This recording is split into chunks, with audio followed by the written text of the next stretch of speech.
it can be really important for us to realize when the seeking is happening. Very often we're waiting for something to happen. And what we're waiting for usually is based on an expectation that we have. And that expectation has often got put in place because of what we've been exposed to. Descriptions, for example, explanations and descriptions about peak experiences, or explanations that form part of a teaching methodology that is there to bring about a change. And sometimes the methodology has to use certain tricks,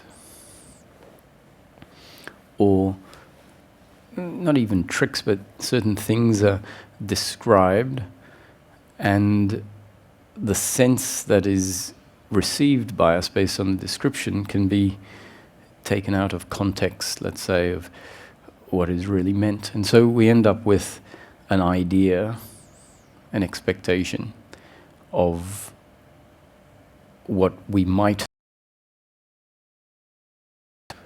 one day receive, or what might one day happen. And we're waiting for it to happen.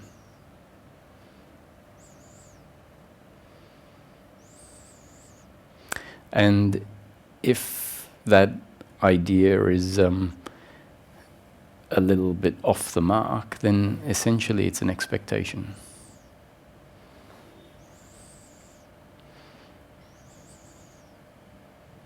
And one of the most common things that seekers are waiting for is some flash, some spontaneous event to happen.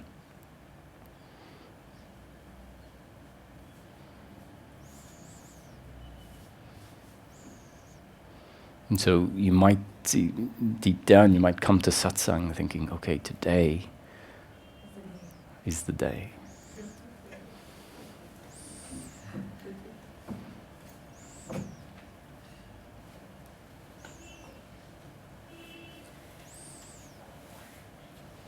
I wonder if this guy, I don't know who he is, but I've seen a poster, I'll go, and maybe in this one, then it'll happen.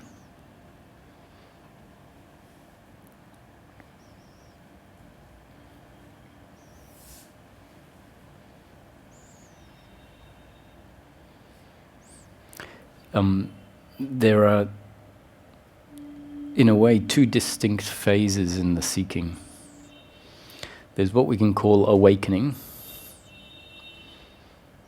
and then after awakening, there is a stage of what is often referred to as deliverance.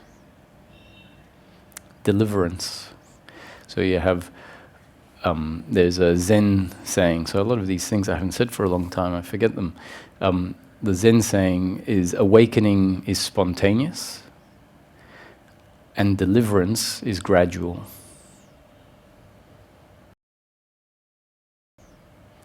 And so if there is a spontaneous happening that matches this sort of the fancy descriptions of peak experiences that have happened for teachers, for masters, for enlightened beings, whoever's saying it, and there is a spontaneous moment, that is awakening. It's not liberation. It's not what we're really looking for. But it can be a significant part of the process. And what happens is we get caught up with those descriptions, and it can be very important to describe and to talk about a methodology that aids in the awakening process. But then we can become lost in the fact that it's about that. And for a lot of people, the process doesn't need the sort of spontaneous awakening that is often spoken about. And if we think that the spontaneous awakening is what's it about, then the gradual process of delivering what it's really about can get very much derailed, or we can end up going round in circles because of this idea of what I'm waiting for.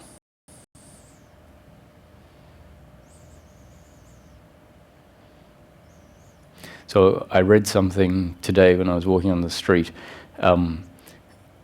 from a seeker. I think it was a testimonial, and it said, "My mind completely stopped. The seeking ended." Now, if you read that, my mind completely stopped and the seeking ended. That in itself is enough to create an expectation of what it's all about. And the truth of the matter is that person who, it was a testimonial under a advertisement for Satsang. The person that I'm not saying that they were lying or anything like that. That is what was important at that point in time. What they wrote was what was happening then. And I have no doubt that something happened where the mind went still and where it seems like the seeking ended. So to me, the testimonial is fine. I have very, very little doubt that if I spoke to the person today, that same person, and they were really honest, the seeking is still happening. And suffering is still arising.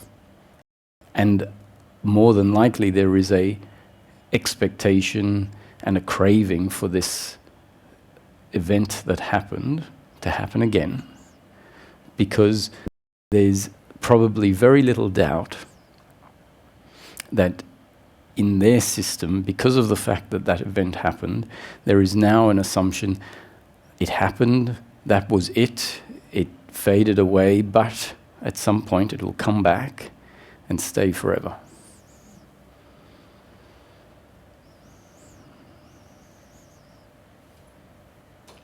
So, having gone through that sort of that process that's inevitable, we're inevitably going to draw these conclusions. I know it's important to talk about this. Because those events, those experiences, or depending on how it's, because certain characteristics that we say are what we would term experience tend to become absent, and then we have some other name for it, like reality, maybe. They very much, those experiences happen, and they're profound. And they're there to show us something. But they aren't liberation.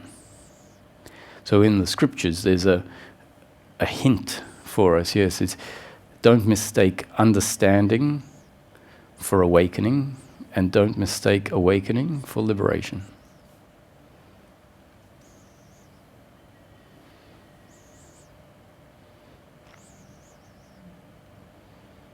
Awakening would be a moment in which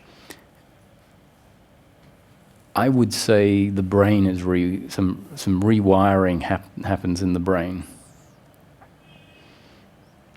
A lot of people, if I start talking about the brain, it's straight away, then we're off the mark. Life has nothing to do with the brain. So I'm happy to leave the brain aside, and we can describe it differently.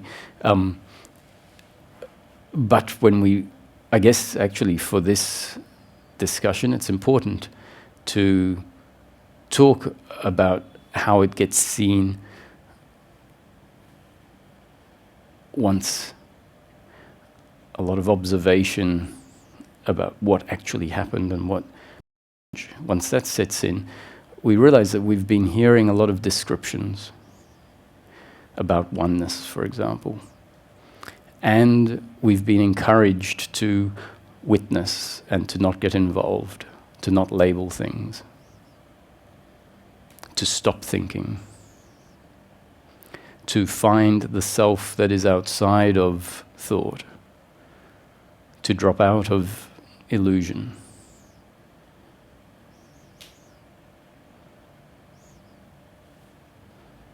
And all of those descriptions are actually being received by the system. They're unconscious instructions to the system to process life differently, process the inputs differently.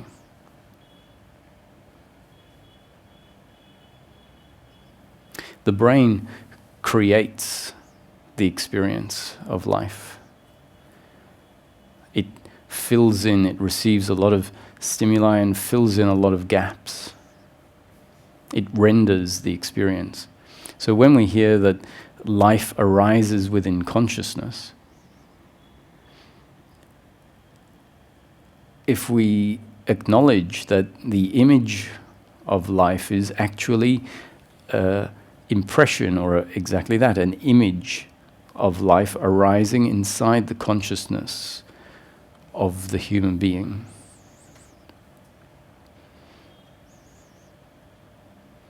And that image that's arising is created.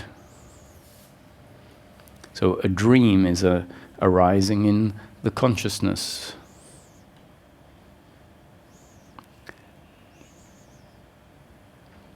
The dream is rendered, it creates a world experience. And so daily life is a rendered experience. And if the brain gets enough stimuli saying, hey, render it this way instead of the old way, we can have a moment when the experience is constructed very differently. Very much in line with what's been described.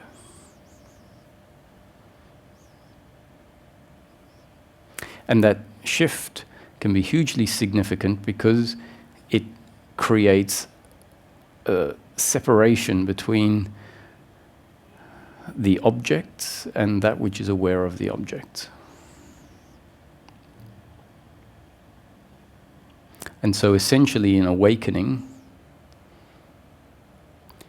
there is a breaking apart of components in the experience that previously were merged together.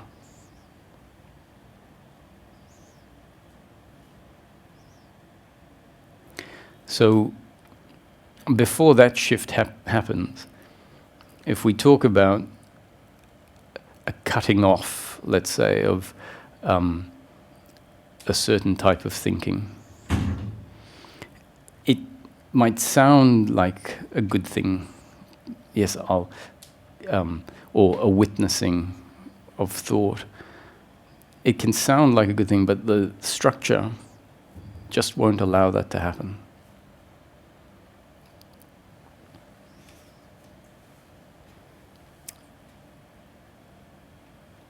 And so we end up being frustrated as seekers because the identification with thought, the identification with the body is very strong and merged, and that leads to the resistance to life, which can deliver pain often, and the blame and the guilt and the pride and the worry and the expectation of how life should turn out.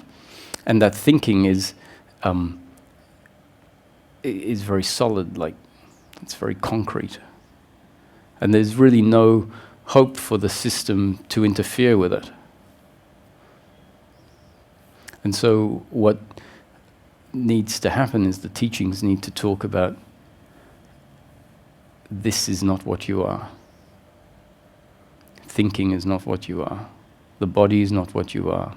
That which you can observe is not what you are. Witness life happening. And if the system receives enough of those pointers with enough distinction of what is true and what is untrue, what is real and what is unreal. So those distinctions are not really, they're there for a reason.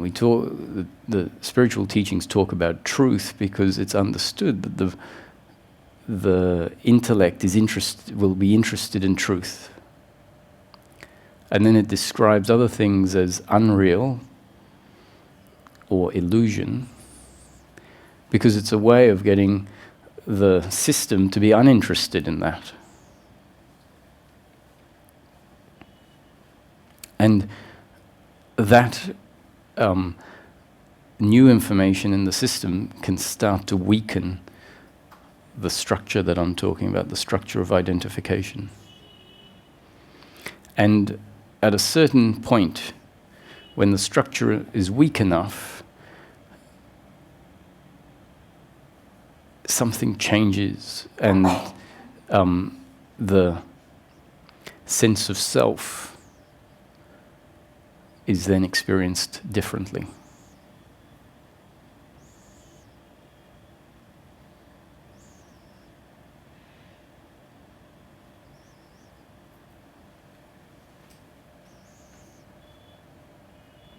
Then there's hope for quietness to be there.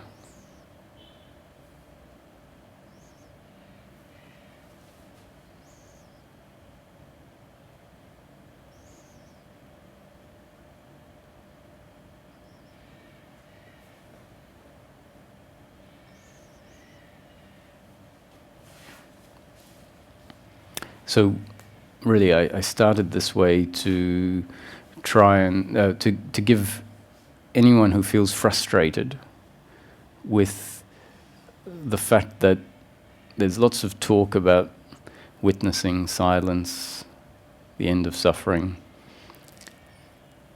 and then there's lots of talk about these shifts that happen, these the falling away of duality and the revelation of non-duality. And hopefully we can start not to try and achieve something or get somewhere, but understand, things arise, thoughts arise in this way because there is a particular structure in this body-mind organism that doesn't allow for the spaciousness, the silence, the quietness to be there.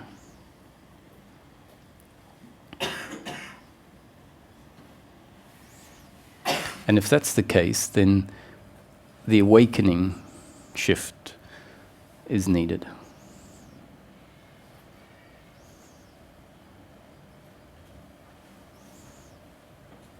And the awakening is aided by the pointers that tell us that what we are is not the body, what we are is that which is aware of the world.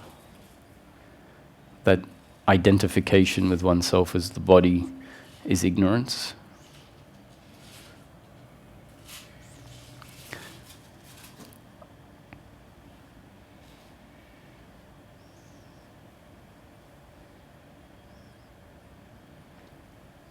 That what you are is the witness of everything that happens.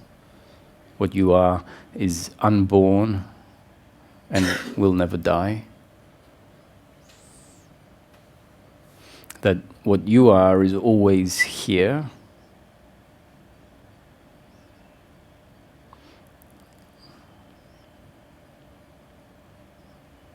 It is the ever-present awareness. That is the background to all that comes and goes.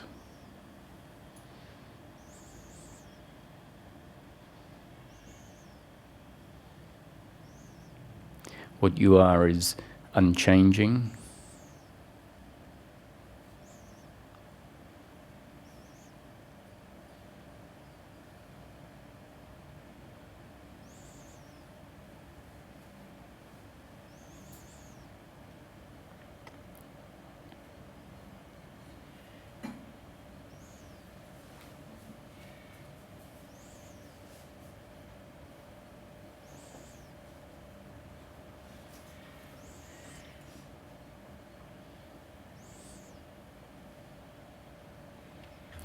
And that way of seeing life, where there is a negation of objects, negation of thoughts, negation of emotions, is something that can go on for extended periods of time. And as a result of that, at some point there will or can be this spontaneous happening that seems like it was caused by nothing. Seems like it's uncaused.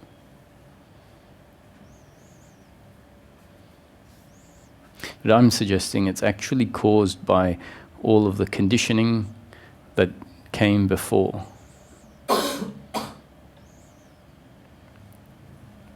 In the experience of it, in the moment, it doesn't seem like it's linked to anything. It's got nothing to do with the intellect. And that there is, for the first time, a seeing of what is. A seeing of life that isn't through a filter. And there is a peace and a freedom in that.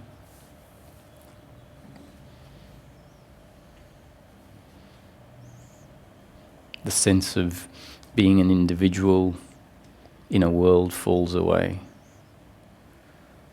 And what is revealed is the sense that what I am is the all-pervading awareness in which everything arises, of which everything is made, and that witnesses all that is.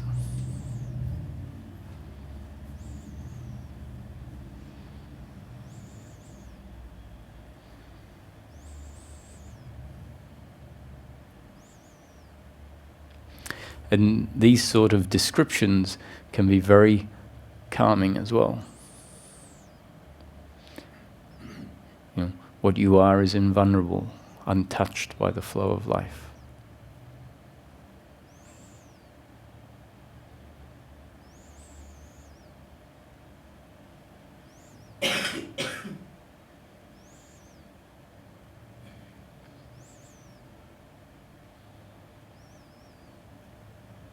And there's a necessity for those descriptions because they can lead to an important shift. But hopefully you can maybe get a glimpse of how easy it is, given those descriptions, for certain expectations to set in. Expectations about what liberation is.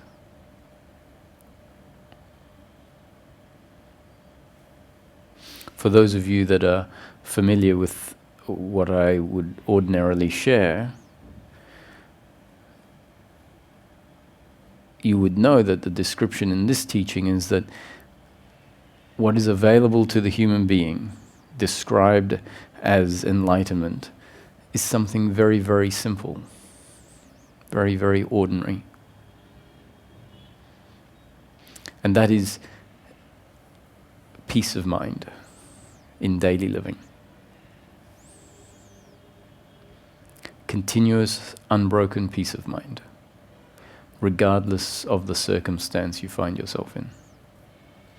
Living your life as the human being, continuing to function in relation to those in the circumstance as it presents itself, continuing to live your life according to your circumstance, going to work, interacting with family members, friends, neighbors, strangers. continuing to have to endure the pains of life and enjoy the pleasures of life. So when you get given a nice juicy fruit, and if it happens to be a fruit that you like, then that is part of the pleasure in life. And if you stub your toe on the door, that's part of the pain in life. And what is available, according to this teaching, is a shift whereby we no longer find ourselves living life with this additional load of guilt and blame and pride and worry and expectation. Because that dissolves. It no longer has the roots in the system from which to arise. So according to the descriptions put forward here, enlightenment is the end of suffering, which means peace of mind. Or enlightenment is peace of mind, which means the end of suffering.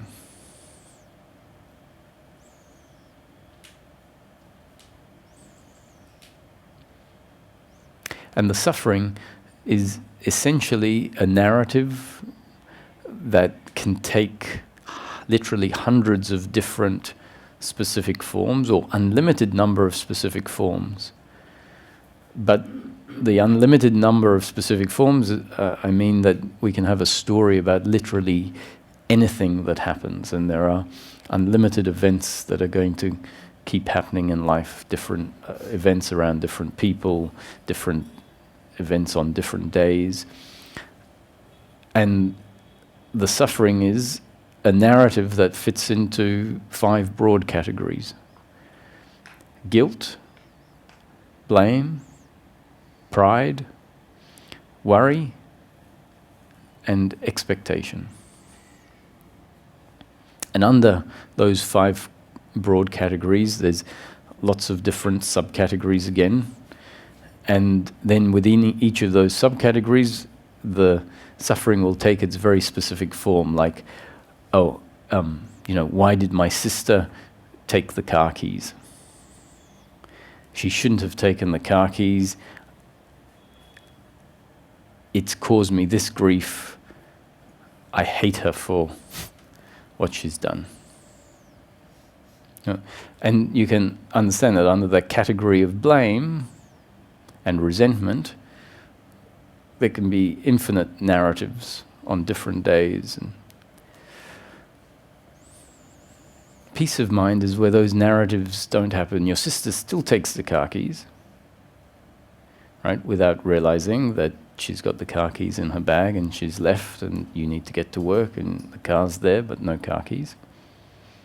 That's just part of the inevitable flow of life, which is sometimes pleasure and sometimes pain.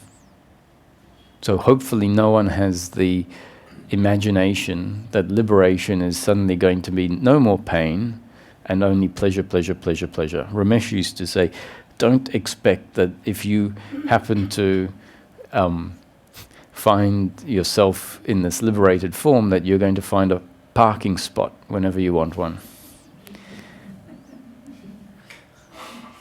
Or that you'll be able to be in 2 places at once, or read other people's mind, or turn, salt into gold. No special powers, and not life being pleasure, pleasure, pleasure, pleasure.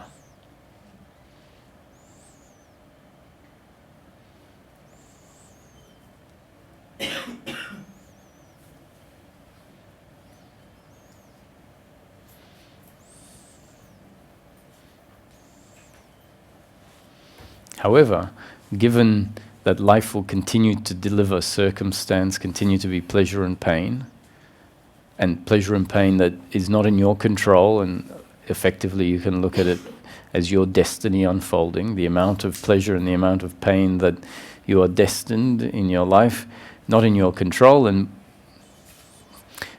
already decided, you could say.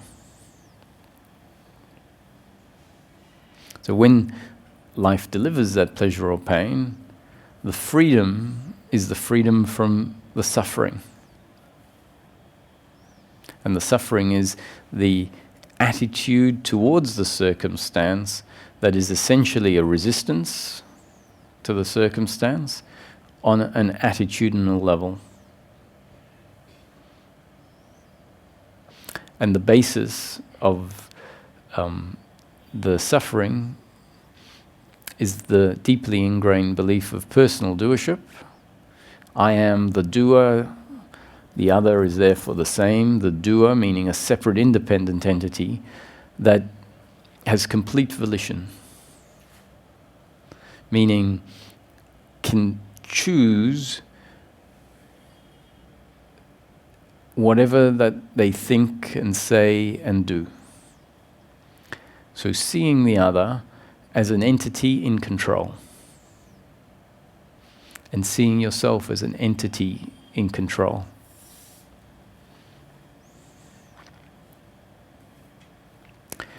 When we really get down to it, we'll see that is the separation that is spoken about when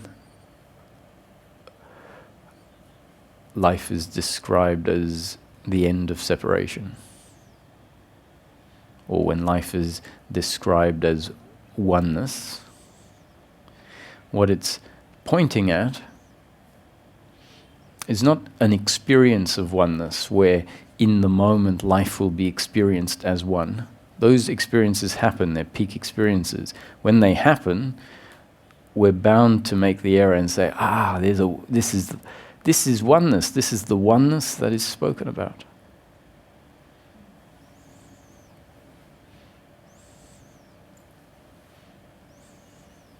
I can't be more emphatic that that is not, according to my experience, according to Ramesh's experience, the oneness that is referred to as when life is described as a non-duality. And it's got very little to do with what is actually delivered in practical terms through the process. And yet, as I started off, seekers often have an expectation about what liberation is, and that expectation involves a mystical moment where something radically profound happens, and in that instant everything is changed, and from then on no more suffering, and the angels come down and do a performance for us. And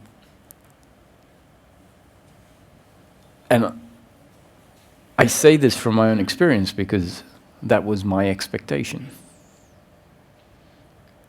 And when it was pointed out to me and I saw the error in my own thinking, and that expectation fell away, that form of suffering, which happened to be one of the last forms of suffering, fell away, and what was available, which is a life free of psychological suffering, became one step closer, because a layer of psychological suffering, which was a craving after an experience of oneness that I assumed was what liberation was, and one day it would set in on a continuous, unbroken basis, had been pointed out as, that's not what you're looking for.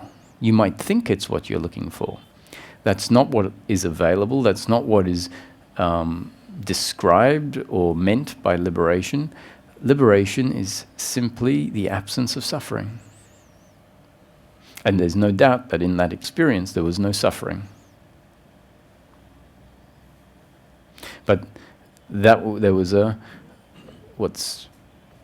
it's a logical fallacy that kicked in where I said, oh, well, there's no suffering in that, and therefore what I'm looking for is that. And when I described it to Ramesh in all of its non-dual detail, using all of the appropriate language, where there was no subject-object separation, no me, and all of the language at that time that I had was all very passive, and I did a great job at describing the experience. And he said, Roger, don't worry about it, that was just an experience.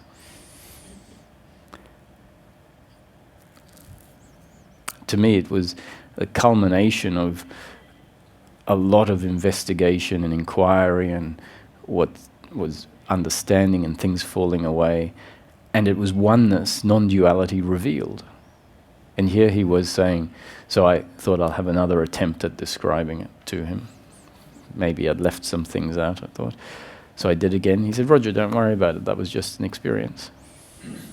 And I thought, well, I'm not conveying what it was. Well, so I tried a third time, and what do you think he said? They went, Roger, don't worry about it, that was just an experience.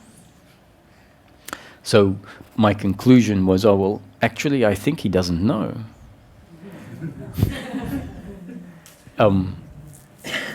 That was the only thing that really made sense to me, because the experience was so profound.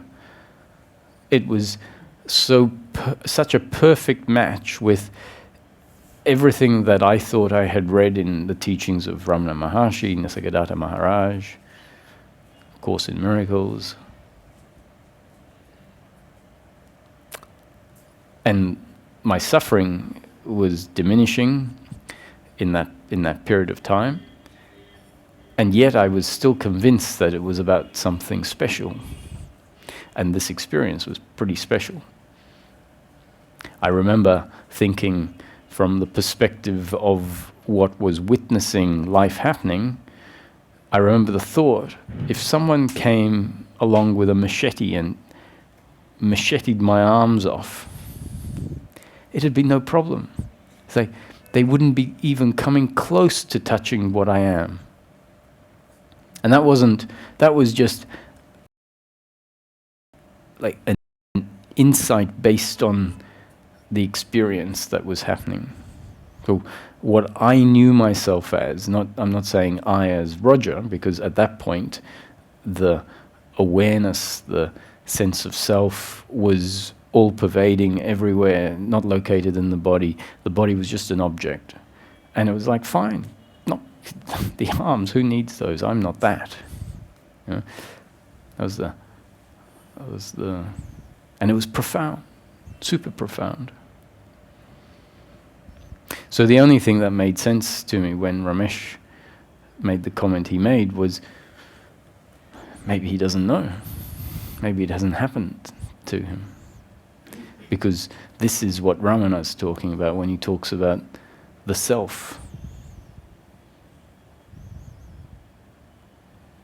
And this is what Nisargadatta talks about when he talks about awareness even prior to consciousness.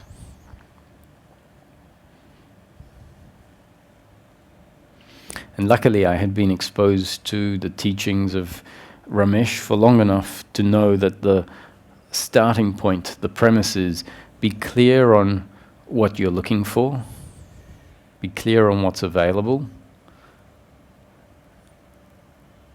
and the teaching says what is available is continuous unbroken peace of mind and daily living. The end of suffering, and suffering is guilt, blame, pride, worry, and expectation. And so for the next 3 weeks, when I went back to Australia and I was doing my morning walks, and I'd get up to the place where this happened in the park, I walk thinking, maybe today it'll happen again. And, you know, I would try and replicate everything that I was doing in the weeks leading up to this. And at some point it became really obvious, I'm suffering.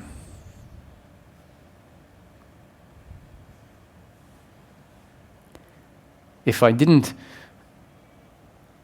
wasn't interested in this, I wouldn't have this feeling like something is missing.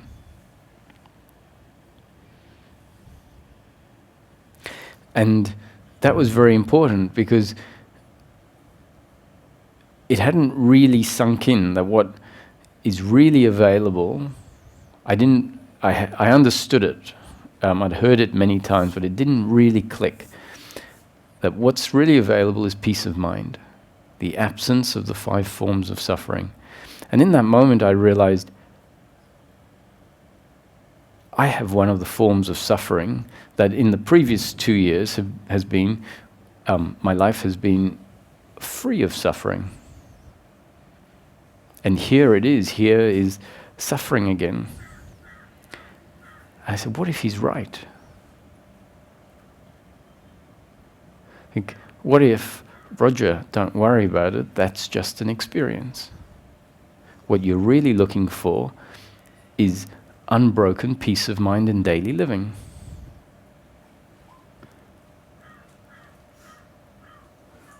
And then I had the thought, what if peace of mind is available without a oneness experience? And I said, I know it is. I've been living my life and it's been free of suffering. I just hadn't realized what a gift that was until the suffering came back in this form of expectation. And in that moment, when all of this clicked, the suffering of the expectation fell away because I realized I don't need that, it's just an experience.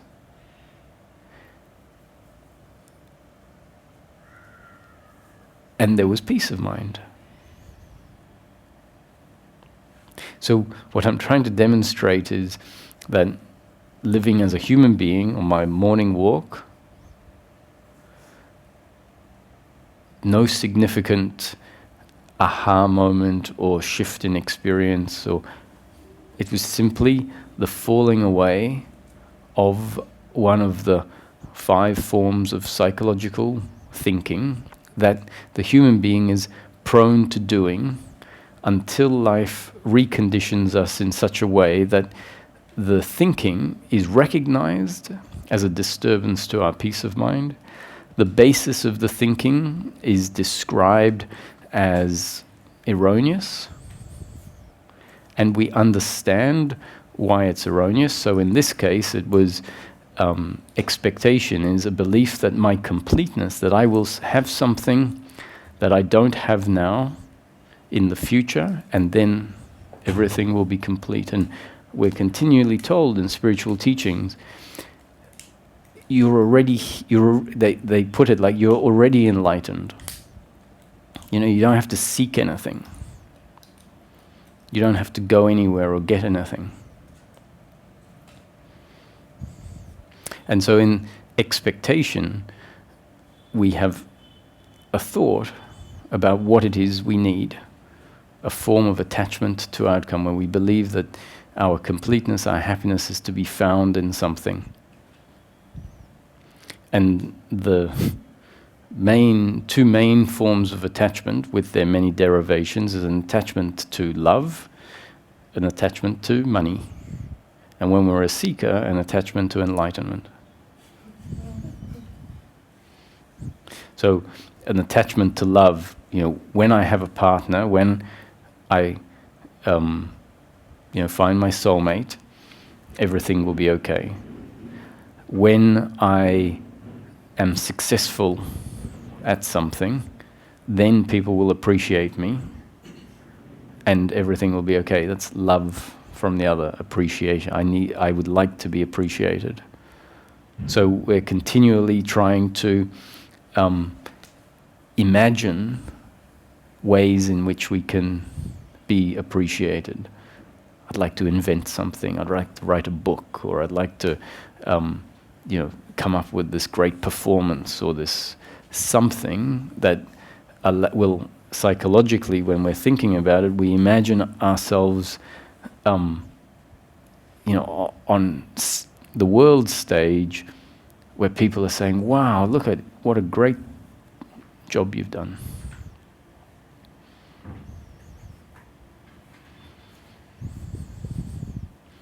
So in the small ways, this attachment to love, when someone looks at you in a certain way on the street, that is an attack on our attachment to love. Because they look at you with a glare, or they tell you haven't done something right, and it's the opposite. We're receiving the opposite of what we want, which is love, appreciation, respect from the other. And so with that attachment, when the opposite is delivered, there is a resistance to it. And the truth of the matter is, if you got the opposite, you'd find it doesn't give you what you thought it would give you, which is sustained, ongoing happiness. So you can look at the famous people in the world who are, they've got 4,500,000 fans, and those that are honest are often telling you, it doesn't give you what you think it's going to give you.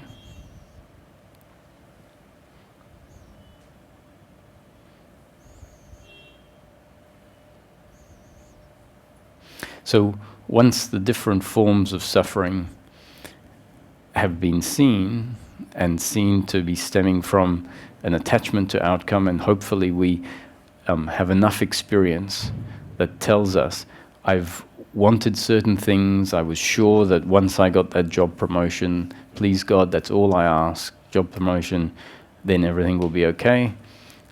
From time to time we have got those things, very quickly they fall away, and we go set up the new priority of the next thing we want, because that thing that we got hasn't delivered ongoing, sustained happiness.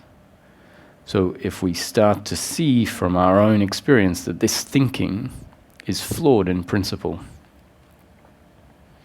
then it first can get understood as the suffering, the real ignorance in life.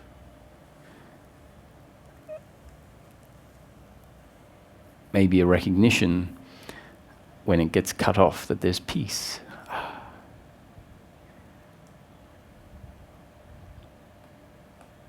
That if I stop thinking about how great it will be if I was financially independent,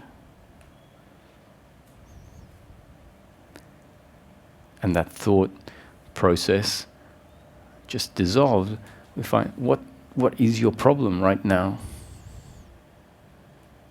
And the mind will kick in, well, stop.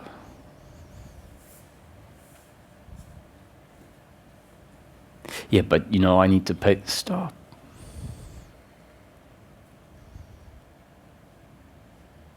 There's another part of ourselves, the biological intelligence, that will deal with paying the bills.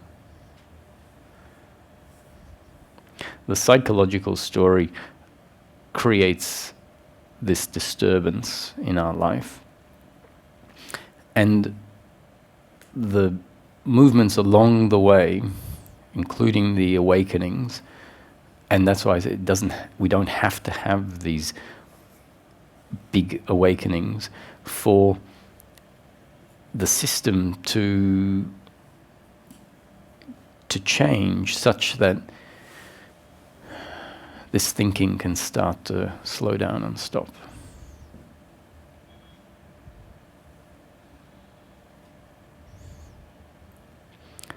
The other half is the belief in personal doership, which I was suggesting is the real separation. And the belief of personal doership, we just need to look at our own default sense of who we are, is it feels like I'm a separate, independent, autonomous entity with complete volition. Right? There's something in the life experience which is very precious, and that is the gift of the feeling of free will. Now this teaching says, whatever happens in life is part of the creation of life, a predetermined story from the beginning of time to the end of time. Everything is happening according to God's will. a recognition that life is happening and we're not doing it can lead to surrender, which I'm sure everyone has recognized as a key tenet in spiritual teachings that talk about liberation. Surrender to the will of God. Inshallah, in Islam, thy will be done. In Christianity, in Hindu, thou art the speaker, thou art the listener. So everything is God's will in a more profound description. And in Judaism, I'm told, I can't remember what it is, but in Judaism there is a similar. Do you have it in your mind? Yeah, it means like everything as he speaks. Okay, yeah. Everything is what he says. Right. Okay. So when we look at the major religions, and at the core of the religion, when you take the institutionalization away, when you take the dogma away, when you take the control mechanisms away, there's wisdom. And yet what I'm suggesting is there is this gift of the feeling of free will, which often is misinterpreted as a contradiction. How can we have free will if everything is predetermined? And I'm talking about a paradox in life. And to make that more easily digestible, I'm talking about a feeling of free will. We can't deny, even if we recognize the non-doership, which is not a very complicated concept. I'll talk about it in a second. Even if we recognize the truth of the notion that we are not the doers, Buddha, one of Buddha's sayings, events happen, deeds are done, consequences happen, but there is no individual doer thereof. If we recognize that, we can't deny, and it doesn't go away even with the deep realization of non-doership, that there is a feeling of free will, which is a gift, because if the feeling of free will wasn't there, I would feel like a slave. I would feel like a puppet at the end of the string. The notion of non-doership says we are a puppet at the end of the string. The good news is we don't feel like it. Right? And the realization and the paradox is that, to realize that in theory I am a puppet at the end of the string of the creator of life, incapable of doing anything different from what I do in the moment, because whatever I do in the moment is exactly according to my very complex design that I had nothing to do with. I am a result of the growing process of an organism that is an expression of life, came out of life. And all of us are the same, very complex instruments through which life functions. Each of us doing exactly what we're destined to do in each moment. Each of us functioning, which includes our thinking, includes our speaking, includes our emotions, our feelings. Everything is happening according to the complexity of life. And yet, the complexity of life has inserted a belief of personal doership. That's the ignorance. It's a belief that overlooks the mechanisms of life. And that is what's referred to in this teaching as the attitude of personal doership. So it is a belief that says, well, I am a separate, independent entity, and I can think whatever I like. I'm in complete control of whatever I do. And it's that belief that essentially creates a psychological insulation around us. So the image we have of us is this entity, let's say the body-mind organism, the person, but it's missing the fact that the body-mind organism is always connected, is always an expression of, is an extrusion of life, and is never separate from life. One, because on a physical and a structural level, it's a result of our genetics, DNA, that came from life and still is life. So I wasn't born and spat out and now I'm an independent entity. What was, born was a complex organism. And then life experience, moment after moment, whether the baby was lying in a cold room or a warm room, whether there was music playing, whether there was physical contact, that was the moment after moment new conditioning that life was delivering that became one with the genetic structure. So the genes and the genes and the up-to-date conditioning, which is the cumulative effect of the moment after moment new conditioning that life delivers from the time we were conceived. That's our connection and our ongoing connection, our non-separation from life that determines who we are. So if someone's having a thought now that says, this is nonsense, for example, that thought is a result of the circumstance that you find yourself in and the words that you're hearing that you're not in control of. And those words are inspiring a thought to arise that had to arise because of the words and the structure that is receiving or hearing the words. And we often relate to that as, that's my thought, that I am in control of creating and having, and in fact I did. I created the thought that says, well, I think this is nonsense or this is interesting. And so as this is, as that concept, that theory that I'm putting forward, as it gets ingrained in us, that is, if it's destiny for it to get ingrained in us, if it is palatable, if it makes sense, then the more we see this, the more we start looking at our thoughts and our feelings. And then we might start referring to the thoughts and feelings as thoughts and feelings that arise in a body-mind organism, and a witnessing of those thoughts and feelings as a happening, not my doing, can start to set in.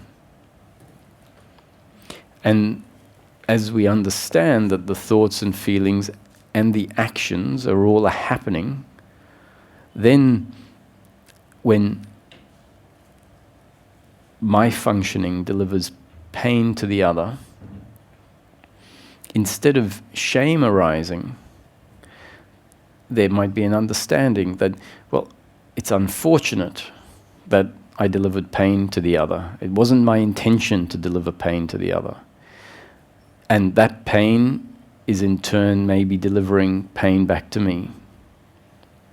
But on an attitudinal level, the shame that so often kicks in, the guilt that kicks in, oh, I should have done it differently, I could have done it differently, may start to get cut off or not even arise. Because there's an understanding, actually, I'm a very complex instrument that is in any moment functioning only one way, the way that the instrument is designed to function. Yet the deeply ingrained belief of personal doership doesn't understand that. And it creates a narrative about how life could have and should have been. And that narrative is, unfortunately, disturbing to our peace of mind, uncomfortable in its nature.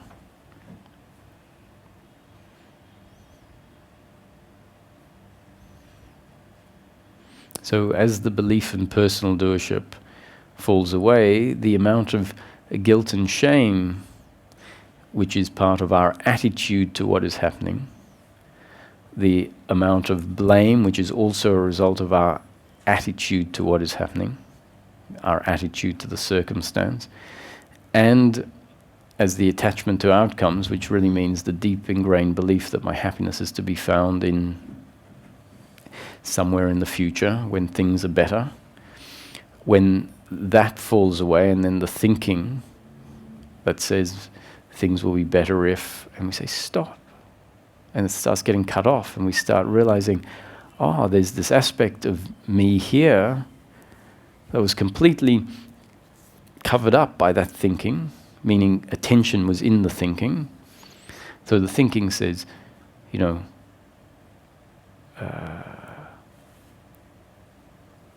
if only I find a passion, let me find my passion, and once I find my passion, then I'll create a business around that, and I'll then be able to work with my passion.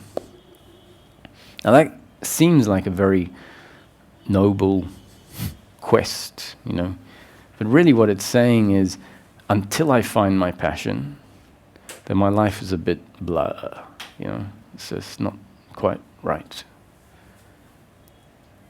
And it's very insidious. That thinking is very insidious. And until it's seen to have the quality it has, it keeps going. And if we realize my happiness is not to be found in the flow of life, my happiness is not to be found in outcomes, my happiness is not to be found in life being pleasure, pleasure, pleasure. And for as long as I have an expectation that my happiness is to be found, it disturbs my peace of mind. So once again, when we see the different forms of suffering, they can get cut off. And what happens when they get cut off is we come back and remember, I am. Here I am.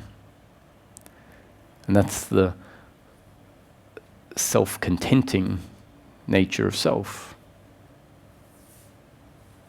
that we don't get to experience when we are seeking outwardly. So this is why teachings say, look within. Because there is a peace and a contentment that exists at the core of every human being. If we can just stop thinking that things need to be fixed in the past and things need to look a certain way in the future.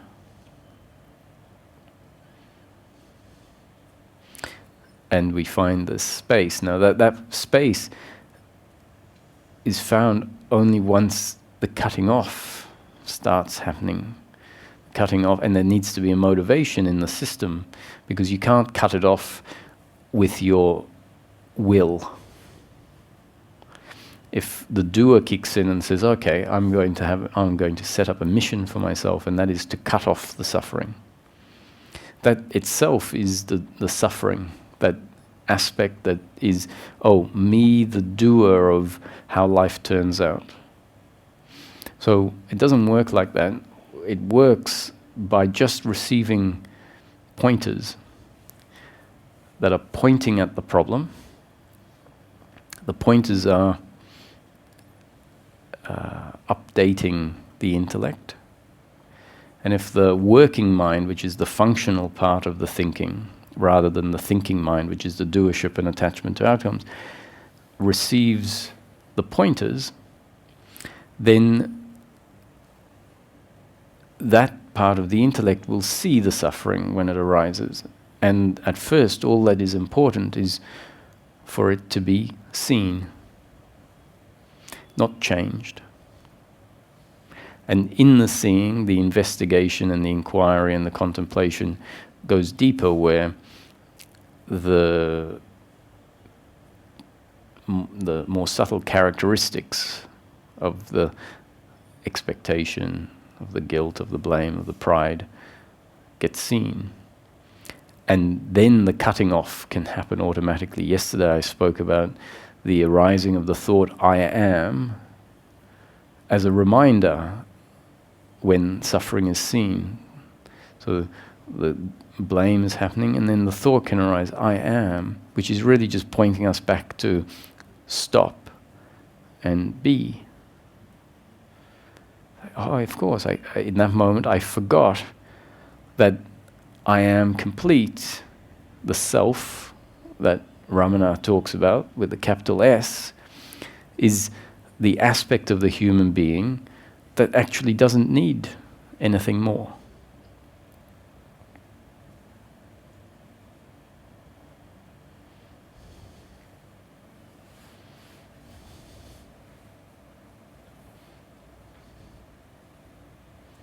So if you find yourself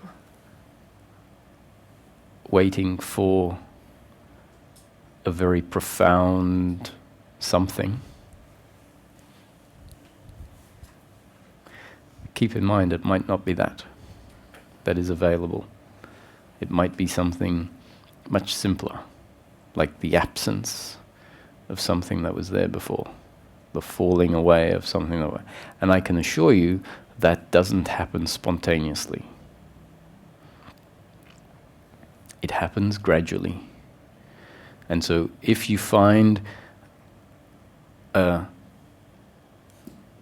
the system, that the framework, the conceptual framework, and there's hundreds of these talks that focus on the framework and describing the different forms of suffering, the cause of the suffering, if that starts to set in, and a cutting off of the suffering, a recognizing of the suffering for what it is, and in time a cutting off, and in time cutting off quicker and quicker of the suffering, and then in time periods where there is no suffering,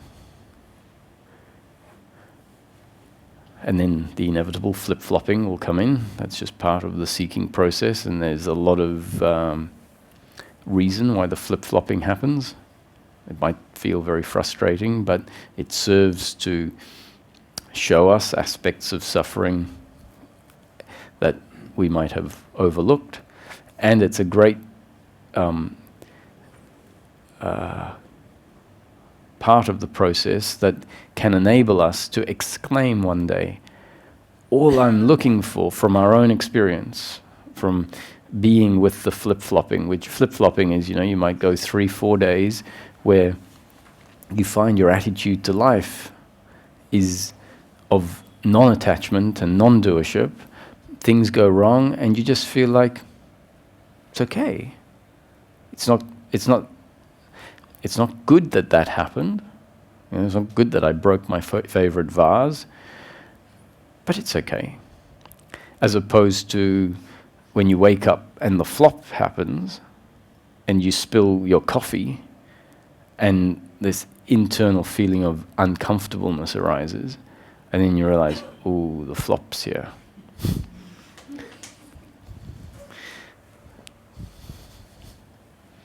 Let me just finish the point about the flip-flop. And at some point, we'll realize all I'm after is the absence of the flop.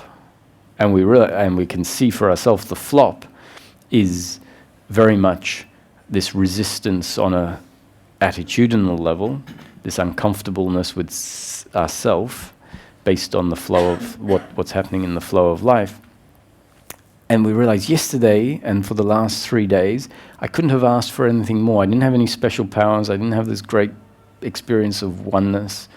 I didn't know myself as the universe or God, where all of the secrets were revealed and I had these amazing knowledge downloads. None of that. It was just simple flow with life, where I wasn't in psychological resistance to life. And then today, flop. And all that's changed, circumstances more or less the same. I spilt my coffee 2 days ago, no problem. Today I spill it and it's not the same. And so we realized, actually all I'm looking for is the absence of suffering. The absence of this uncomfortable feeling with myself. And when we see that for ourselves, because I'm putting forward concepts, but we need to see this for ourselves based on our own investigation of our own experience. And when the insight arises and it clicks, I'm just looking for the end of suffering.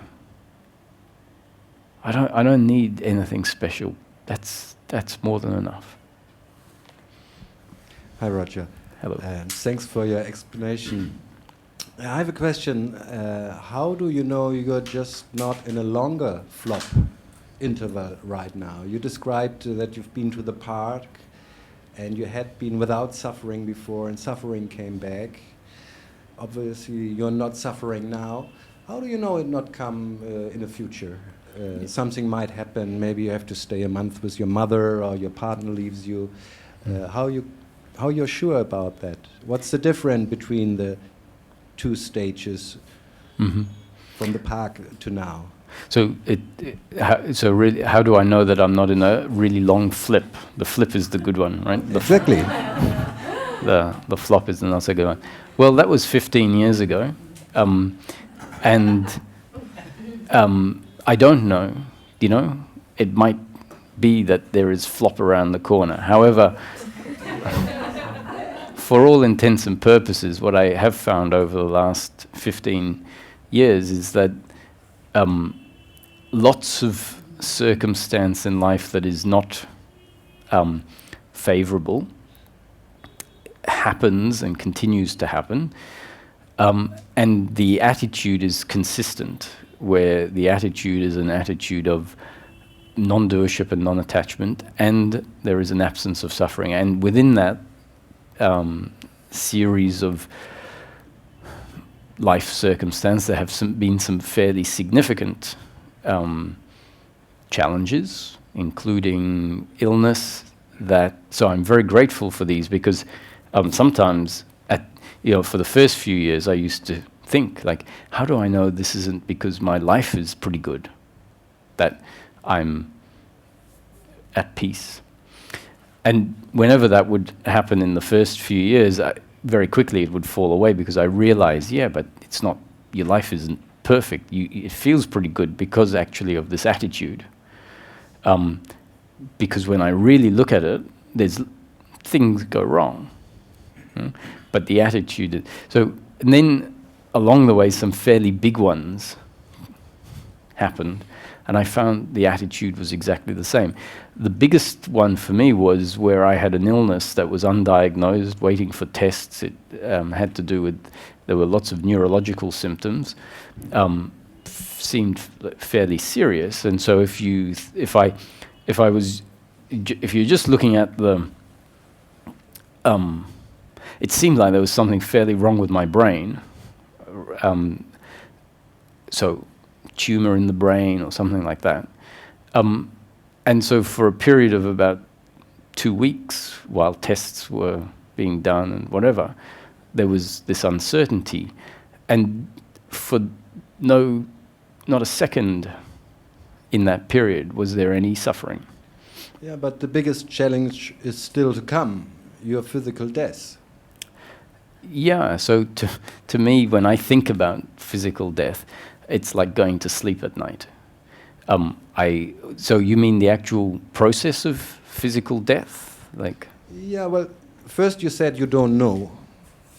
Mm-hmm. That means if your awakening is the absence of suffering, and I ask, how do you know that suffering will not come again? And you say you don't know, that means you don't know if your awakening will last. Well, I think it's just honesty, right? And for me, the biggest fear is death, actually, physical death, the idea not to exist. And this everybody have to face. And we don't know how we feel when we're about to die. Then suffering might come. So one of the most significant hallmarks that I would put forward that I experience is the absence of the notion of any uncomfortableness with the idea of not being, right? Which means, in fact, that to me will be the freedom from the pleasures and pains of life. So as it stands now, I have the freedom from suffering. When I'm dead, I have the freedom from having to deal with the ongoing pleasure and pain of life, which I'm only 46, 47, so I've had a fair amount of pleasure and pain. I know what pleasure is and I know what pain is. And I figure by the time I'm 70, 80, 90, I would have had enough. And in one of the characteristics is to understand, to see. So I think the second satsang we had was an exploration into the present moment as an experience. This is an experience right now. We've only ever had life arise in the present moment as an experience. And death, to me, is the final chapter of the experience of daily life. And I can't really, the way I see it is that there won't be anyone to be worried about not being. It's only a psychological, the fear is only a fear that exists in life. Right? So when I think about it now, I hope no one gets me wrong. I'm not saying I would like someone to, I'm not afraid of being tortured or something. If I'm going to die through a process of torture, the torture itself is not something that I would at all wish upon myself or anyone. But the notion of not being is wonderful. Another question. How is all this related to the idea that I am this person, this body, this thoughts and these feelings? Because I'm still stuck there. This place is all about the falling away of the idea of me. And peace of mind, being without expectations, realizing I'm not the doer. It's all coming or connected to this idea of me. And that is the me, less actually. I'm identified with this, the more this might be there.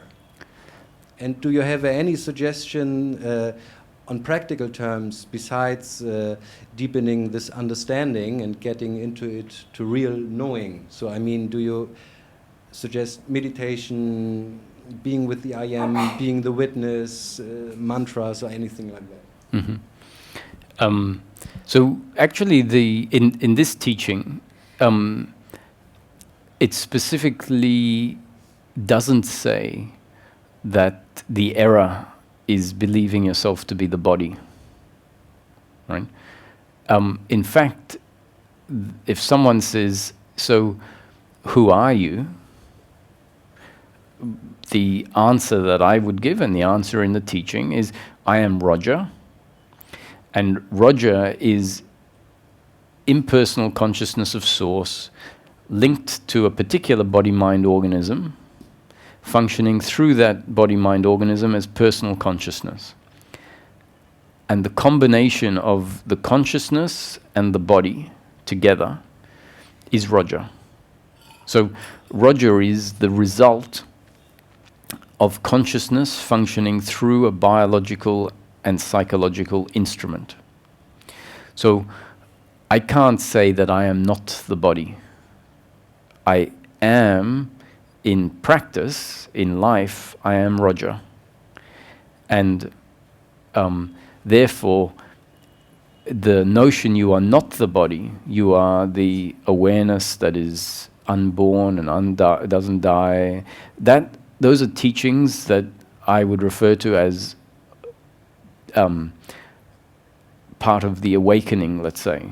And you don't, the process will be very different for different people. There are many different teachings, so someone doesn't have to go through that particular teaching and that particular awakening.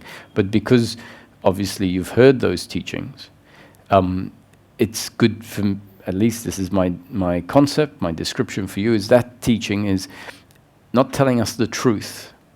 What it's doing is it's pointing to an aspect of the human being that is not recognized. And in order to bring about a recognition of the aspect that isn't known, the consciousness, that is not physical, it's an intangible, formless awareness. But that is an aspect to me of the human being. But because it's unrecognized, those teachings will say, okay, there's an obsession with the physical. That part of the human is very much recognized. In fact, too much so.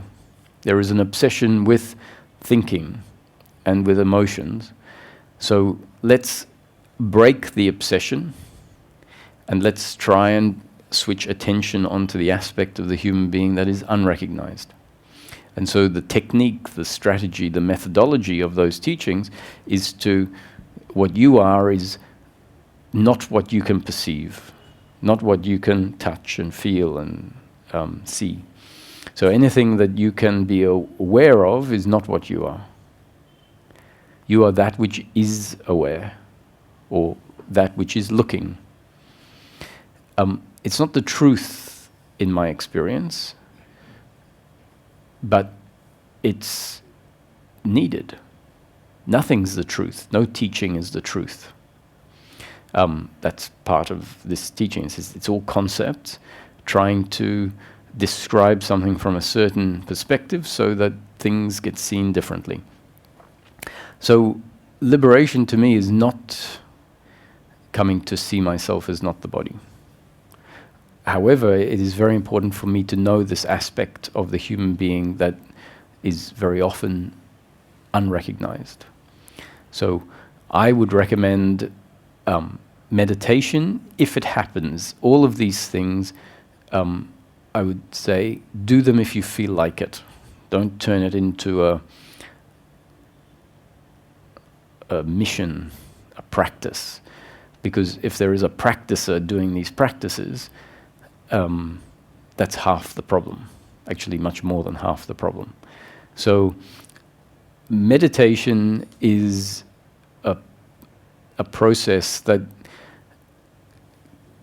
can reveal a lot of the internal landscape much more effectively than when meditation isn't happening. So if you feel like meditating, it can't hurt. So meditating, I think, can be very useful.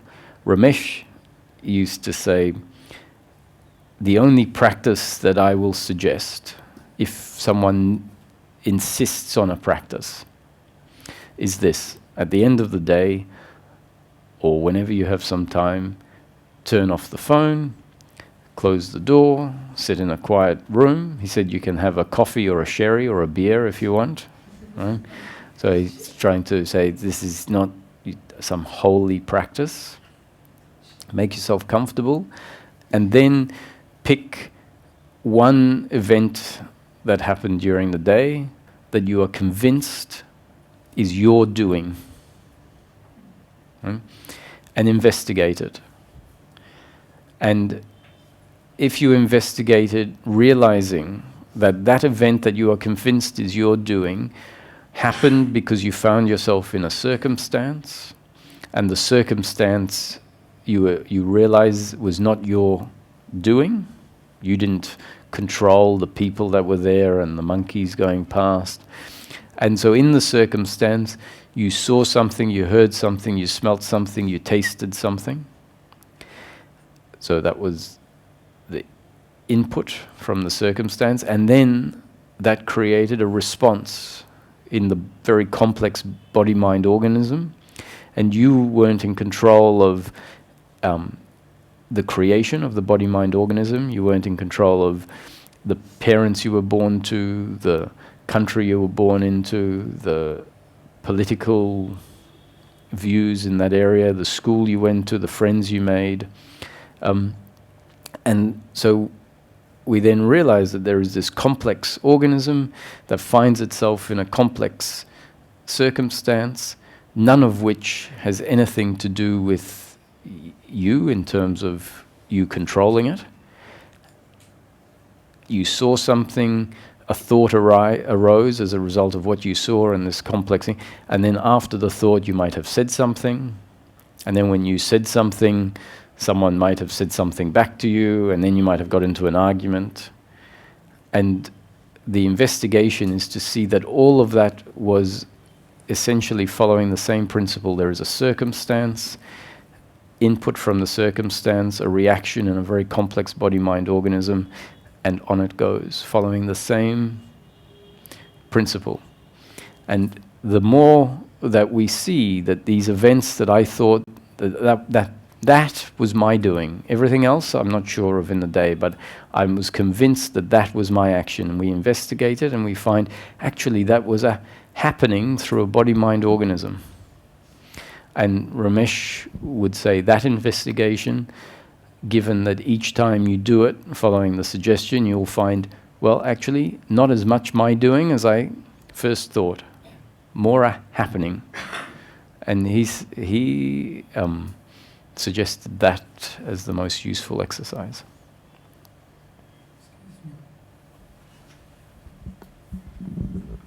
Hello, Roger.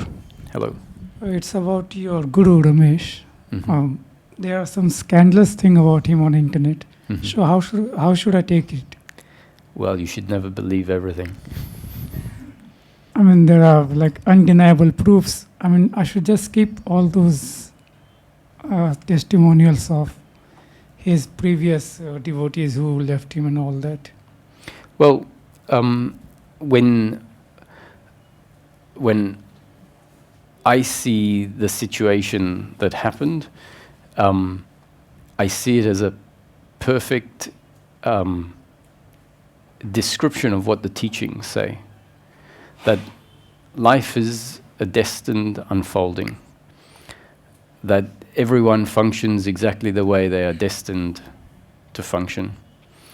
And we're either destined to get involved in what happens psychologically, or we're going to see it for what it was. So I can't tell someone how to... How do you look at it? I think I don't have any problem with it. It doesn't at all get in the way of my appreciation for what the teaching concepts are pointing at. Okay, thank you. One more question. Like, we think we are a thinker, thinking our thoughts. There's a subject-object duality. Do you feel that way currently, right now? Well, I think I mentioned it yesterday. There, from a certain perspective, we can see there is no thinker thinking thoughts. There is just thinking happening. No, but I'm saying, do you feel I am here and the world is there? Duality? My experience is a mix of... It's a paradoxical thing. I see everything within an awareness, and at the same time there is also a sense that I am not just that, but this. So in the different states, there are many different states through the day, and so if there is nothing that I'm doing and I would sit quietly, then the state can change such that the sense of a person and Roger falls away completely. This also in meditation. And the way I see it is that there is a person, and the person goes through different states. So when the experience of life changes and the experience is there is no person,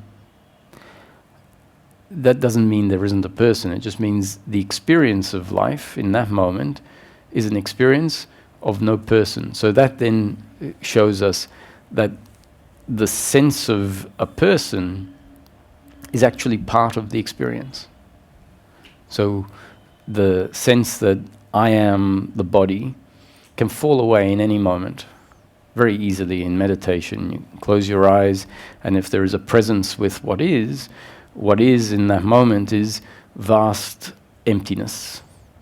The visuals of the world fall away, the sounds in time fall away, so sense withdrawal, you can say. And if there's a presence with the vast open space, the body isn't present, the thinking, I am this or that, isn't present, the feelings are not present. And so in that experience, there is no person. In the experience, it doesn't mean there isn't a person still sitting in meditation. You know, if someone were to come into the room with a gun and shoot me while sitting in meditation, the person that's there would die. The experience of no person would collapse, and there would be the end of experience. Okay. One last, small one. Are you awakened or enlightened? According to this teaching, enlightenment is the end of suffering. And in my life, the guilt and the blame and the pride, the worry and the expectation isn't there, because it's been seen to serve absolutely no purpose, and the roots on which it arises have been seen to be false. And false, I can't see myself as someone that can function any differently than I do in the moment. I don't see the other as someone who can function differently. And so the thinking that says you should have acted differently, and I'm talking about, it's been 20 years of seeing continuously, day after day, investigating, especially at the beginning, until the insight, I simply cannot be the doer, kicks in.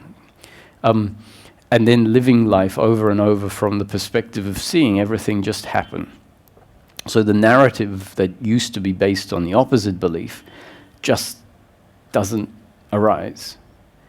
And so then my experience is that even though there can be biological irritation, for example, the internal space doesn't get disturbed with the suffering. So according to this teaching's concept, where liberation is the end of suffering, I would say that my experience is one of the end of suffering.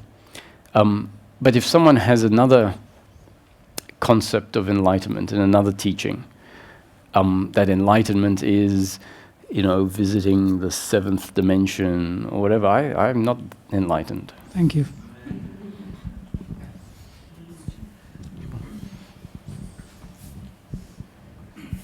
Hello.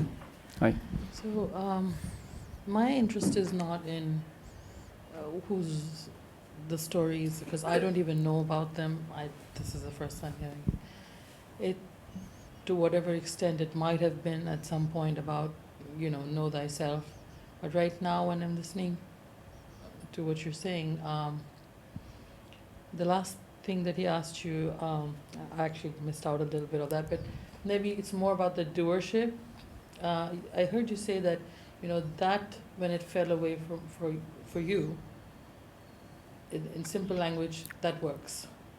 Mm-hmm. The falling away of the belief that you're the doer, Mm-hmm. the narrative stopped Mm-hmm. in some way, and then the suffering stops. Mm-hmm. So even before you said this, my question to you anyway was about the doership. Mm-hmm. So if that works for someone, then it's fruitful to try to see that you're not the doer. But for me, this thing of doership may be slightly confusing, Mm-hmm. because maybe we've been told, as a little kid and everything, it was always about maybe more on the lines of doership rather than, take responsibility Mm-hmm. for your actions and things like that. Mm-hmm. So how do we understand that in the light of maybe not exactly taking responsibility, but something of, because there is somebody who's speaking Mm-hmm. right now. Mm-hmm. Exactly. So yeah. non-doership won't absolve you from responsibility to society.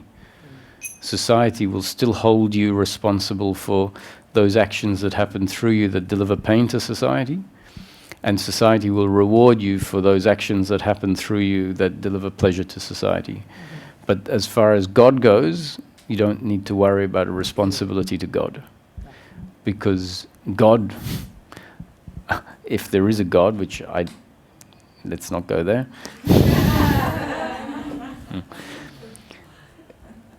If the description of non-doership is accurate, that we are in any moment, and so I wouldn't expect someone to take this on as a belief, right? Why believe it? To me, the description, and sometimes this is how our brain works. It figures, well, because our brain has been very good at believing things. That's it. You tell me something, I'll either agree with it or disagree with it. right? And so when I say, we're not the doers, someone might think they just have to believe it. Not at all. There's a description that explains on what basis the statement is being made. You're not the doer, I'm not the doer. It doesn't mean that I'm not the one that washes the dishes. It doesn't mean I'm not the one speaking, because Roger is speaking. Roger washes the dishes. But Roger speaks knowing that how Roger speaks or what comes out of Roger's mouth is completely dictated by Roger's makeup in this moment. And Roger's makeup wasn't in his control. So, the sperm and the egg come together and it starts growing according to a miraculous design. And at some point, arms and legs and a heart, and then at some point the heart starts beating. And I had nothing to do with that. I am a result of that growth. And my brain is the same as the heart. The heart starts beating. My brain starts, doing neuron stuff. And I've that illness I had was great. Certain things in my brain stopped working, and certain functions that I used to be able to do, I couldn't do. And I saw it's completely impersonal. One of the one of the most, not exactly funny, but peculiar, was my very short-term memory, which I didn't realize I had until you lose it. Because it's so second nature in a sense, wasn't there. And so when I was driving, in Australia we drive on the left, so if I'm going to pull onto a main road and turn right onto the main road, there's cars coming this way and cars coming that way, and it's a bit tricky. You have to make sure there's no cars coming from either way. So I look this way, and then I look that way, and then I look back this way, and I can't remember what I've seen over there. So I'm at the intersection going like that, and I realized that I had to reprogram how I drove, where I said, okay, if I look this way and that way, once I look back, I know that it's okay to go. So I had to reprogram, because this short-term memory, not the memory of remembering someone's name, that was there, but this was a peculiar thing that happened. And it was just a malfunction in the brain, let's say. And I had no control over it. And if another part of the brain malfunctioned, I'd say something that I think makes sense, and you'll be probably wondering what I'm saying, because the words will be coming out in gobbledygook. And all of the functions of the human being that we consider are my functions are a result of this amazing structure that can fail at any moment, or that functions as we consider normal at any moment. And it's got nothing to do with us. And so if someone gets angry, if someone is compassionate, if someone is scared, all of these feelings are part of the makeup. So the non-doership is a description that hopefully makes sense to someone. And as we think about it more and more, and often we can understand it on a certain level, and we leave something outside of the non-doership, often the thinking, right? And we think, oh yeah, I'm not the doer, but somehow we haven't included the thinking in there. And then one day it clicks, and my thinking is also a result of the functioning of a machine.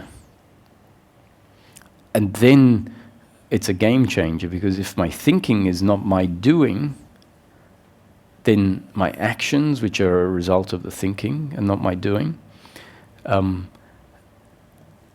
yet I have always been like this, and so it doesn't mean that I'm going to suddenly stop functioning.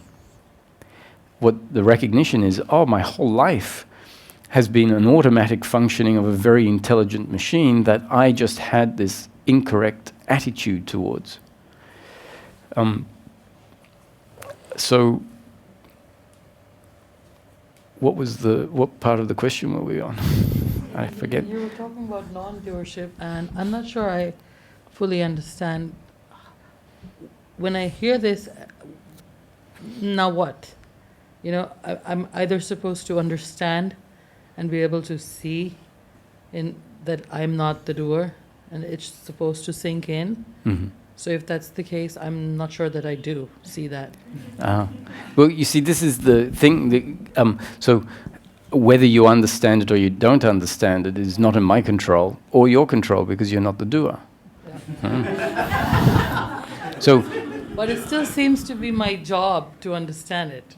Because if Yeah. I'm not the doer, then it's not my job to understand no, it. that's right. That's Then why what am I doing here? you're just being reconditioned. Exactly. Yeah. So then that was a conditioning, and it's my job to see the conditioning for what it is. Like when you said somebody gets angry, and you're usually told that, okay, it's an aberration or a conditioning or something maybe you picked up when you were little or something, and then when you see it for what it is, it's supposed to fall away. So it's still something that needs to be, you're supposed to be conscious of it or aware of it, and it's a conditioning that needs to be dropped. But you're saying that it's this machinery and it came about in this way. It's not that, you know, when you were little or the soul was conditioned with all the influences and now you drop those things. Well, It's yeah. like you don't even need to drop them and you were never even... Because there is a belief that even says that you chose your parents. You as in not you, but the you that Yeah, came in, the consciousness. And I'm like, and my mom loves telling me that, but I'm like, You didn't really? hear.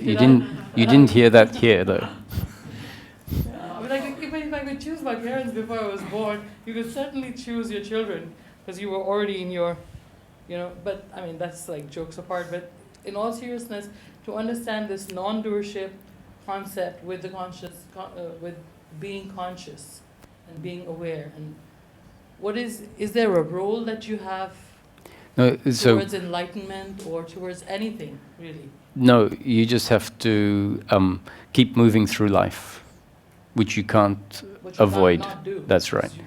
And then, so life put the misunderstanding in place through genetics and the new conditioning that impacted you moment after moment after moment.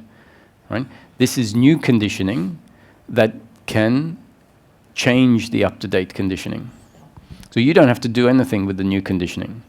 I was talking to Philip today, and he described, because it's this very point, is the analogy is that we're throwing spaghetti at the wall, right? And it sticks or it doesn't stick, right? So I'm throwing out these concepts, which is just life circumstance you find yourself in. You're not in control of what I say. The concepts are thrown out. They will land one way or another. You don't need to do anything. You go out into the world, and if you have the thought that says, when anger arises, let's say, and the thought comes up, this is a happening, not my doing, then you know some of the spaghetti has stuck. Because the thought happens automatically. The thought, oh, this is anger arising based on my genes and up-to-date conditioning, based on my makeup. So that means that your makeup is now different than it was before, because you wouldn't have had that thought previously, right? So that's why I say you don't have anything to do, you just go out and live your life. And if you feel like turning on YouTube, for example, and listening to a satsang, do that. But that, if you feel like it will be a result of your genes and up-to-date conditioning. And if you listen to another satsang, there's more new conditioning that has the effect or the possibility of changing the up-to-date conditioning. But really the notion of non-doership is really simple. It's saying we're a complex machine, like a computer or a calculator. It's been designed to output certain things when certain inputs are put in. And that's what we're doing in each moment. Is it just a way of saying just chill? Yeah, relax. Why not? It's not as important as you think. But some choices you have to make, and that's the part that's confusing. Like, I had to, okay, I might think I have to, but I still have to choose to,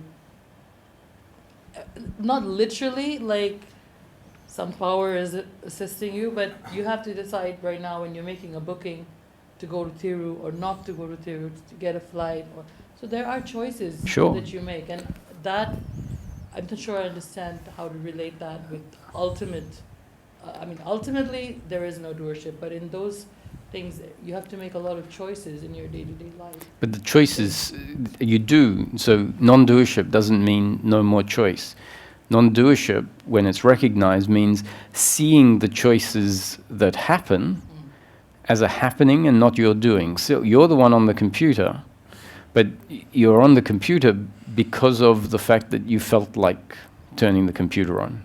There was an urge or a thought that says, I have to book the plane ticket. Right? Where did that thought come from? We relate to that thought and we say, well, I had the thought, I have to turn the computer on. And so that was my doing. And if you realize that the thought didn't happen 2 minutes earlier, and it happened when it happened, and it may not have happened, and so everything is happening when it happens. And the reason it happens is because of the circumstance you find yourself in, and your genes and up-to-date conditioning, which means, you had a conversation with someone 3 weeks earlier, you agreed to meet them in Tiruvannamalai. So the thought, I have to book my ticket, is a result of your genes and up-to-date conditioning, which includes the conversation where you said you would come to Tiruvannamalai.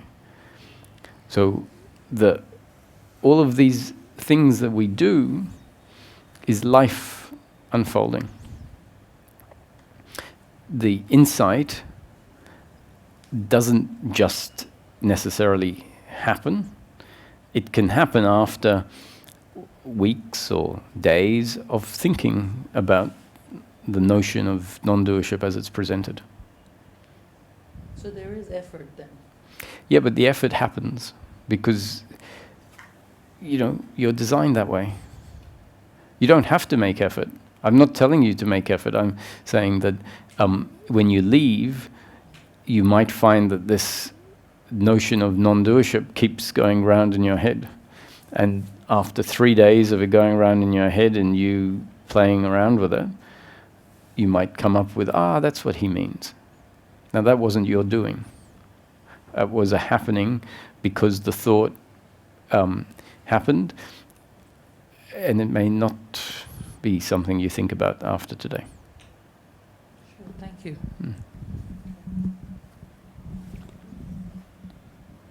What's the time? 5:55. Okay.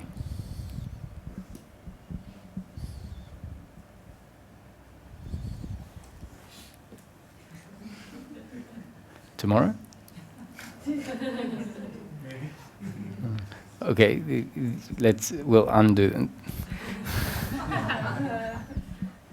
Hi, Roger. It is said that destiny is not rigid. Mm-hmm. It comes in a range with option A, B, and C. Mm-hmm. What do you feel about it? And of course, every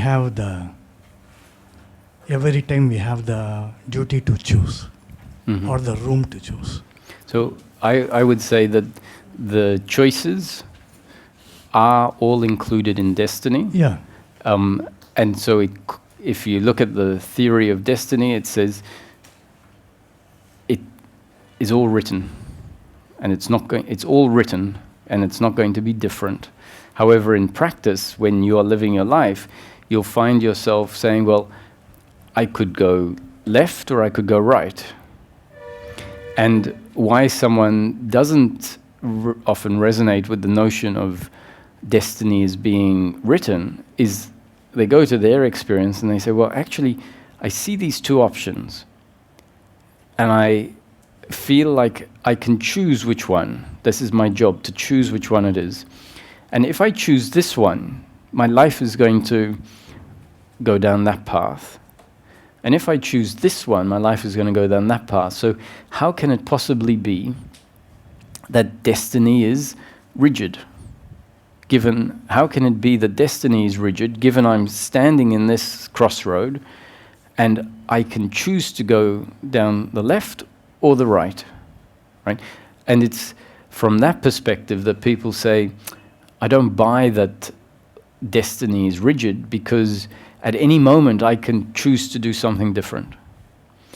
And the view of destiny that's put forward here is that it is destiny for the person to be at the crossroads. It is destiny for the person to look at the two options, left and right. It is destiny for the person to have the thought that says, destiny can't be rigid, because I can choose to go to the right or I can choose to go to the left, and that choice is my free will. That's how it feels, right? And I'm saying it's destiny for there to be the sense of free will, the feeling of free will, and it's destiny for the person to choose to go to the left if that's what they choose. And so what the person thinks is they're determining what destiny looks like based on the looseness of destiny, where it's somewhat rigid, but at any point in destiny you can go this way or you can go that way. And that really is a non-appreciation of what destiny really is pointing at. So if we understand that it is all of life is destined, so the struggle with making a choice is part of destiny. What choice is finally made by the person who feels that they could make any choice is destiny. So you totally negate the world of possibilities?